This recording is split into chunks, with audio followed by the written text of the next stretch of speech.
ಪ್ರಿಯ ಸ್ನೇಹಿತರೆ, ನಮಸ್ಕಾರ.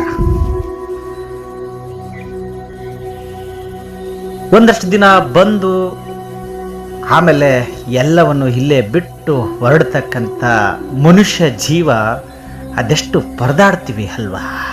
ಅದು ನಂದು, ಇದು ನಂದು, ನನ್ನವರು, ತನ್ನವರು ಎಲ್ಲವೂ ನನಗಾಗಬೇಕು, ನನ್ನದೇ ಆಗಬೇಕು, ಸ್ವಂತಕ್ಕೆ ಆಗಬೇಕು ಅಂತ ಹಪಹಪಿಸುವ ಈ ಜೀವನ ಯಾತ್ರೆ ಅದೆಷ್ಟು ನಾವು ಆವರಿಸ್ಕೊಂಡು ಬಿಟ್ಟಿರ್ತೀವಿ.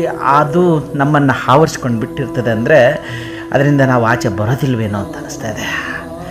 ಪ್ರಕೃತಿಯಲ್ಲಿ ನೋಡಿ, ಅದೆಷ್ಟೋ ಸಾವಿರಾರು ವರ್ಷಗಳಿಂದ ನಾವೆಷ್ಟೇ ಅನ್ಯಾಯ ಮಾಡಲಿ, ಎಷ್ಟೇ ದ್ರೋಹ ಮಾಡಲಿ, ನಮಗೆ ಒಳ್ಳೆಯದನ್ನೇ ಬಯಸುತ್ತಾ, ಒಳ್ಳೆಯ ಗಾಳಿಯನ್ನೇ ಕೊಡುತ್ತಾ, ಒಳ್ಳೆ ವಾತಾವರಣವನ್ನು, ನಾವು ನಿಲ್ಲಲಿಕ್ಕೆ ಸ್ಥಳವನ್ನು ಕೊಟ್ಟ ಭೂಮಿ ಕೂಡ ಅದೆಷ್ಟು ಸಹನೆಯಿಂದ ಇದೆ. ಆದರೆ ಮನುಷ್ಯರು ನಾವು ಹಾಗಾಗ್ತಾ ಇಲ್ಲ ಅಲ್ವ ಬದುಗಳೇ?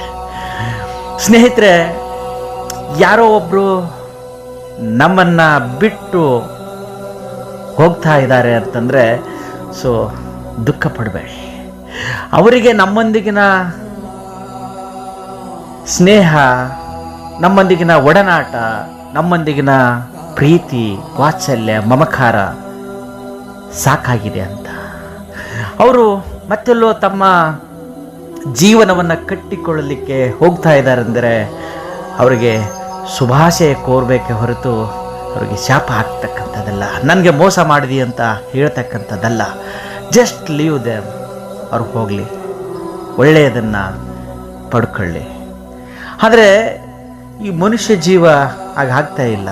ಯಾವಾಗಲೂ ನನ್ನ ಹತ್ರನೇ ಇರಬೇಕು, ಎಲ್ಲವೂ ನನ್ನ ಹತ್ರನೇ ಇರಬೇಕು, ನನ್ನನ್ನೇ ಕೇಳಿ ಪಡಿಬೇಕು, ನನ್ನಿಂದಲೇ ಎಲ್ಲವೂ ಆಗಬೇಕು, ನಾನಿಲ್ಲ ಅಂತಂದರೆ ಯಾವುದು ಈ ಜಗತ್ತಿನಲ್ಲಿ ಮೂವ್ ಆಗಬಾರ್ದು, ನಾನು ಆರ್ಡರ್ ಮಾಡಿದರೆ ಮಾತ್ರ ಎಲ್ಲವೂ ಸಾಗಬೇಕಂತಕ್ಕಂಥ ಸ್ಟುಪಿಡಿಟಿ ಮೈಂಡ್ ಸೆಟ್ ಇರ್ತಕ್ಕಂಥ ನಾವುಗಳು ಯಾವತ್ತೂ ಸ್ವಾರ್ಥದಿಂದ ಆಚೆ ಬರೋಕ್ಕೆ ಸಾಧ್ಯನೇ ಇಲ್ಲ.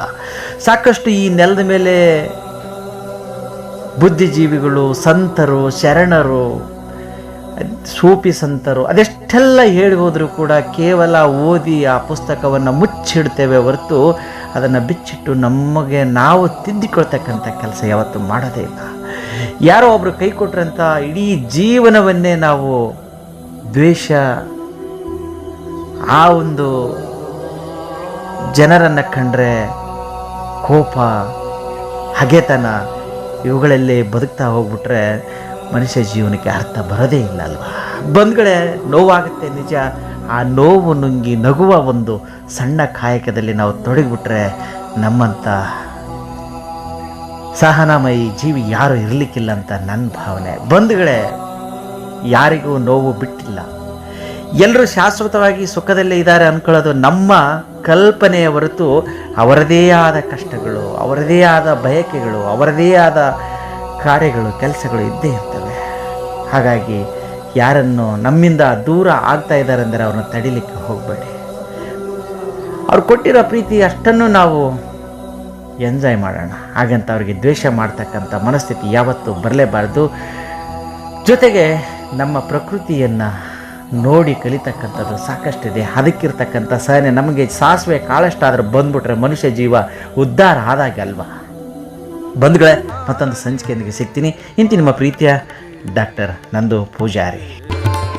ತಾನ ಸೈನ್ ತೇರಿ ಅಸ್ಮೃತ ಕಾಲೋ ಸಪ್ತ ಸುರ तीन ग्राम राग रंग लय अक्षर आ